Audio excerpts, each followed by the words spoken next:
Assalamualaikum warahmatullahi wabarakatuh. Di sini kami dari kelompok 4 akan mempresentasikan tentang metode pendidikan anak dalam teori pedagogi modern dan menurut konsep pemikiran Islam. Di kelompok kami ada Kak Husyen, Anugrah Haning, Asri Jayanti, Miranda Nur Alami, Yumna Gusya Tamimi, dan juga Aulia Ulbadriah. Yang pertama adalah pedagogik merupakan ilmu yang mengkaji bagaimana membimbing anak, bagaimana sebaiknya pendidik berhadapan dengan anak, lalu apa tugas pendidik dalam mendidik anak, yang nantinya akan menjadi tujuan mendidik anak. Yang kedua, tujuan tujuan pedagogik adalah memanusiakan manusia. Jadi menjadikan seseorang menjadi lebih dewasa kebahagiaannya dalam menjalani kehidupan di masa yang akan datang dan akan menjadikan seseorang menjalani hidup dengan bahagia. Adapun manfaat pedagogik menurut Kurniasi tahun 2017 halaman 20 adalah sebagai berikut. Manusiakan manusia menjadikan seorang dewasa demi kebahagiaan dalam menjalani kehidupan. Lalu agar anak di kemudian hari mampu memahami dan menjalani kehidupan dan kelak dapat menghidupi diri mereka sendiri, dapat hidup secara bermakna dan dapat turut memuliakan kehidupan. Lalu membantu murid mempertanyakan dan menantang dominasi serta keyakinan dan praktek-praktek yang mendominasi. Kemudian mengembangkan kepribadian siswa yang sehat. Adapun fungsi pedagogik menurut Kurniasi tahun 2017 halaman 20 adalah sebagai berikut. Untuk memahami fenomena pendidikan, situasi pendidikan secara sistematis, lalu memberikan petunjuk tentang apa yang seharusnya dilaksanakan oleh pendidik, lalu menghindari terjadinya kesalahan-kesalahan dalam praktik mendidik anak, yaitu kesalahan konseptual, teknis, dan kekeliruan yang bersumber dari kepribadian pendidik. Lalu mengenal diri sendiri dan melakukan koreksi. Selanjutnya ada metode-metode pendidikan modern bagi anak usia dini. Yang pertama yaitu metode bermain. Bermain merupakan pekerjaan anak-anak dan cermin pertumbuhan anak. Bermain merupakan kegiatan yang memberikan kepuasan bagi diri sendiri. Melalui bermain, anak memperoleh pembatasan dan memahami kehidupan. Bermain merupakan kegiatan yang memberikan kesenangan dan dilaksanakan untuk kegiatan itu sendiri, yang lebih ditekankan pada caranya daripada hasil yang diperoleh dari kegiatan itu. Dengan demikian, bermain merupakan berbagai macam bentuk kegiatan yang memberikan kepuasan pada diri anak yang bersifat non-serius. Yang kedua yaitu metode bercerita. Bercerita merupakan salah satu metode untuk mendidik anak. Berbagai nilai-nilai moral, pengetahuan, dan sejarah dapat disampaikan dengan baik melalui bercerita. Cerita ilmiah maupun fiksi yang disukai oleh anak-anak dapat digunakan untuk menyampaikan pengetahuan. Bercerita atau mendongeng merupakan warisan budaya yang sudah lama kita kenal, bahkan dijadikan sebagai kebiasaan atau tradisi bagi para orang tua untuk menidurkan anak-anaknya. Melalui cerita atau dongeng, banyak hal tentang hidup dan kehidupan yang dapat kita informasikan kepada anak-anak. Begitu juga pesan-pesan moral dan nilai-nilai agama dapat kita tanamkan kepada anak-anak melalui tokoh-tokoh yang ada di dalam cerita atau dongeng tersebut. Yang ketiga yaitu metode proyek sederhana. Metode ini melatih anak bekerja sama dengan kelompok kecil antara 3-4 anak. Setiap kelompok diberi proyek kecil, misalnya menemukan berbagai jenis daun dan mengecapnya dengan berbagai warna pada sehelai kertas manila. Anak-anak dalam satu kelompok menghasilkan satu karya. Begitu pula proyek-proyek kecil seperti pengamatan dan percobaan dapat dikerjakan anak. Metode ini melatih anak bekerja sama dan mengembangkan kemampuan sosial. Selanjutnya yang keempat ada kerja kelompok besar. Metode ini hampir sama dengan metode proyek sederhana. Bedanya terletak pada jumlah kelompok besar, yaitu satu kelas penuh untuk membuat sesuatu. Misalnya untuk mendirikan tenda di kelas secara bersama-sama. Semua anak memegang peran, guru bertugas memberi aba-aba. Anak biasanya merasa sangat puas setelah berhasil mengerjakan sesuatu bersama-sama. Yang kelima ada karya wisata. Karya wisata merupakan salah satu metode pembelajaran yang memberikan kesempatan kepada anak-anak untuk mengamati atau mengobservasi, memperoleh informasi, dan mengkaji dunia secara langsung, seperti binatang, tanaman, dan benda-benda lain yang ada di sekitar anak. Melalui kegiatan karya wisata ini, anak-anak akan memperoleh pengalaman belajar secara langsung dengan menggunakan seluruh panca indera, sehingga apa yang diperoleh dari lapangan dapat lebih berkesan dan pada gilirannya akan lebih lama mengendap di memori anak. Yang keenam ada metode tanya jawab.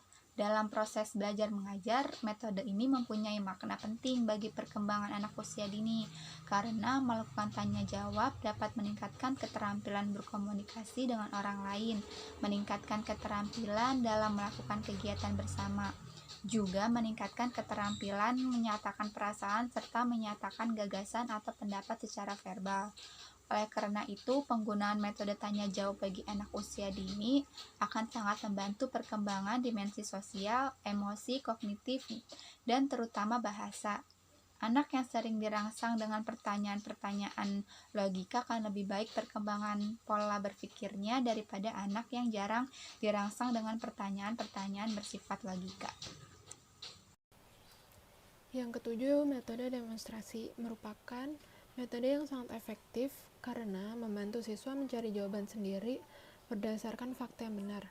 Hal ini sangat menyenangkan bagi anak usia dini karena mereka mempunyai tingkat keingintahuan yang lebih tinggi, sehingga mereka akan merespon lebih lewat metode ini. Mereka juga akan mempraktekannya kembali yang dilihatnya tersebut. Kemudian yang ke-8, metode pemberian tugas merupakan pekerjaan tertentu yang dengan sengaja harus dikerjakan oleh anak yang mendapat tugas. Pemberian tugas ini bisa dalam bentuk kesempatan melaksanakan kegiatan sesuai dengan petunjuk langsung yang diberikan oleh guru. Yang ke-9, circle time. Ini dilakukan anak-anak dengan cara duduk melingkar dan guru berada di tengah lingkaran. Dengan cara membaca puisi, bermain peran, bernyanyi, mengaji atau bercerita lain dan sebagainya. Kemudian yang ke-10, metode bercakap-cakap. Ini dapat diartikan saling mengkomunikasikan pikiran, perasaan, dan kebutuhan secara verbal untuk mewujudkan bahasa reseptif yang meliputi kemampuan mendengarkan dan memahami pembicaraan orang lain, dan bahasa ekspresif yang meliputi kemampuan menyatakan pendapat, gagasan, perasaan, dan kebutuhan orang lain. Yang ke-11 yaitu metode bernyanyi. Salah satu kegiatan yang sangat digemari oleh anak-anak. Setiap anak sangat menikmati lagu-lagu atau nyanyian yang didengarkan. Lebih-lebih jika nyanyian tersebut dibawakan oleh anak-anak seusianya dan diikuti dengan gerakan tubuh yang sederhana. Ke-12, metode quantum teaching. Metode ini adalah pengubahan belajar yang meriah dengan segala nuansanya ciptaan Bobby D. Porter.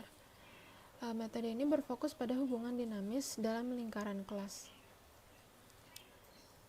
Kemudian metode simulasi, yaitu metode berpura-pura atau berbuat seakan-akan. Metode ini menggunakan situasi tiruan dalam memahami suatu konsep. Metode-metode pendidikan Islam bagi anak usia dini. Yang pertama, ada pendidikan melalui teladan. Pendidikan melalui teladan merupakan salah satu teknik pendidikan yang efektif dan sukses. Kendatipun hal itu membutuhkan ketelitian, keberanian, dan pendekatan yang menyeluruh. Anak-anak usia dini suka memperhatikan dan meniru apa yang dilihat di sekelilingnya. Mereka dengan cepat menyerap dan mencernanya, lalu menirunya. Karena itu, bila orang-orang yang di sekitarnya berbuat yang baik, maka mereka akan menirunya, demikian juga sebaliknya. Bila mereka melihat sesuatu yang buruk, akan menirunya pula. Yang kedua ada pendidikan melalui nasihat. Di dalam jiwa terdapat pembawaan untuk terpengaruh oleh kata-kata yang didengar. Pembawaan itu biasanya tidak tetap, oleh karena itu kata-kata harus diulang-ulangi. Nasihat yang berpengaruh membuka jalannya ke dalam jiwa secara langsung melalui perasaan. Terkadang, anak-anak usia dini pun harus dinasihati. Dalam menasihatinya harus dengan cara yang lembut dan halus, sehingga anak-anak akan lebih mudah menerima nasihat, ajakan maupun seruan yang disampaikan kepadanya. Metode pendidikan pada anak usia dini yang ketiga adalah melalui metode bercerita. Cerita mempunyai daya tarik yang menyentuh perasaan manusia, sebab sebagaimanapun perasaan, cerita itu sudah melekat pada hati manusia dan mempengaruhi kehidupan mereka. Pada anak usia dini suka apabila dibacakan cerita ataupun dongeng. Pada saat pelajaran tentang Nabi ataupun Rasulullah akan lebih menarik jika disampaikan melalui metode bercerita oleh guru, untuk kemudian anak melakukan apa yang diceritakan oleh guru tersebut. Yang keempat adalah melalui kebiasaan. Kebiasaan mempunyai peran penting dalam kehidupan manusia karena akan menghemat banyak sekali kekuatan manusia karena sudah menjadi kebiasaan atau yang melekat dan spontan agar kekuatan itu dapat dipergunakan pada kegiatan-kegiatan di lapangan. Tetapi di samping itu kebiasaan juga memiliki faktor penghambat, terutama apabila tidak ada pergerakan atau perubahan menjadi kelambatan yang memperlemah dan mengurangi reaksi jiwa. Pada anak usia dini juga harus dibiasakan dan dilatih untuk melakukan hal-hal yang positif. Kebiasaan melakukan hal-hal yang positif seperti sholat, wudhu sejak dini, dan kegiatan-kegiatan positif lainnya. Maka dengan sendirinya anak akan terbiasa melakukannya. Kegiatan positif tersebut harus dipermudah dalam proses pendidikan. Sekian dari kelompok 5, kurang lebihnya mohon maaf. Assalamualaikum warahmatullahi wabarakatuh.